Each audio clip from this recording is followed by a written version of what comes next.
अच्छा, ये जो आधार कार्ड है ना, इसे सिर्फ एक पहचान पत्र समझने की गलती मत कीजिएगा। असल में ये एक बहुत बड़े सरकारी तोहफे की चाबी हो सकता है।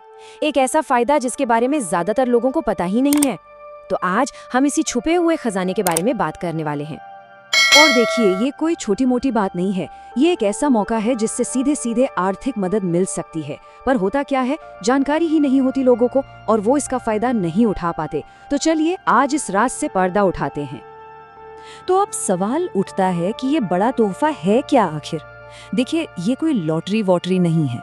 ये एक पक्का सरकारी प्रोग्राम है जो सिर्फ मदद के लिए बना है। आइए समझते हैं कि ये काम कैसे करता है। तो सबसे बड़ा सवाल, ये स्कीम आखिर है क्या? नाम क्या है इसका और ये कैसे पक्का करती है कि पैसा बीच में कहीं अटके नहीं, सीधा आपके हाथ में आए? चलिए इसको भी समझते हैं। तो सुनिए, इस जबरदस्त स्कीम का नाम है डायरेक्ट बेनिफिट ट्रांसफर, यानी डीबीटी। जैसा नाम वैसा काम। सरकार क्या करती है, आपके आधार नंबर का इस्तेमाल करके जो भी सब्सिडी है या आर्थिक मदद है वो सीधा, बिल्कुल सीधा आपके बैंक अकाउंट में भेज देती है। मतलब न कोई बिचौलिया, न कोई देरी, पैसा सीधा आपके पास। और हाँ, ये डीबीटी सिर्फ किसी एक चीज के लिए नहीं है। इसके दायरे में बहुत कुछ आता है। जैसे गैस सिलेंडर पर जो सब्सिडी मिलती है वो इसी से आती है। किसानों को जो महीने की आर्थिक मदद मिलती है वो भी इसी के जरिए मिलती है। और भी कई सरकारी सेवाओं का फायदा इसी से उठाया जा सकता है। ठीक है, तो अब सबसे जरूरी सवाल पर आते हैं। कौन कौन इस स्कीम का फायदा उठा सकता है? क्या ये आपके लिए है? चलिए फटाफट इसकी एलिजिबिलिटी यानी कि पात्रता की शर्तें देख लेते हैं। देखिए, कुछ बेसिक शर्तें हैं जो पूरी करनी होंगी। सबसे पहले तो एक वैलिड आधार कार्ड होना चाहिए। दूसरा, वो आधार कार्ड आपके बैंक अकाउंट से लिंक होना बहुत जरूरी है। और तीसरा, आपके पास एक रजिस्टर्ड मोबाइल नंबर होना चाहिए। और हाँ, ये स्कीम खास तौर पर जरूरतमंद और मिडिल क्लास परिवारों को ध्यान में रखकर बनाई गई है। अब ऐसा है कि एलिजिबल तो बहुत से लोग हैं, लेकिन सरकार कुछ ग्रुप्स को प्रायोरिटी देती है, मतलब प्राथमिकता देती है। जैसे कि आप इस टेबल में देख ही रहे हैं, किसानों, मजदूरों, महिलाओं और जो लोग बेरोजगार हैं उन्हें पहले मौका मिलता है।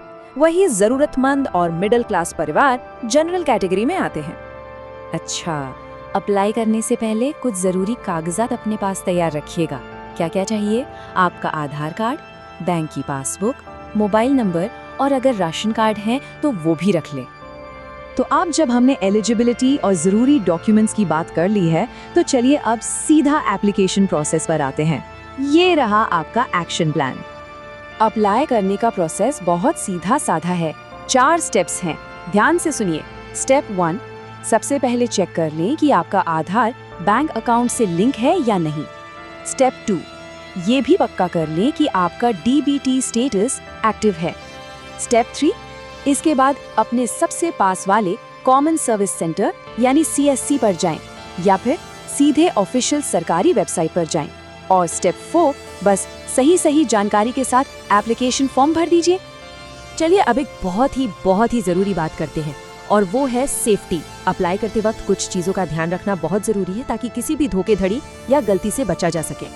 सबसे पहली और सबसे बड़ी चेतावनी, अगर आपका आधार आपके बैंक अकाउंट से लिंक नहीं है तो पैसा अटक जाएगा सीधा।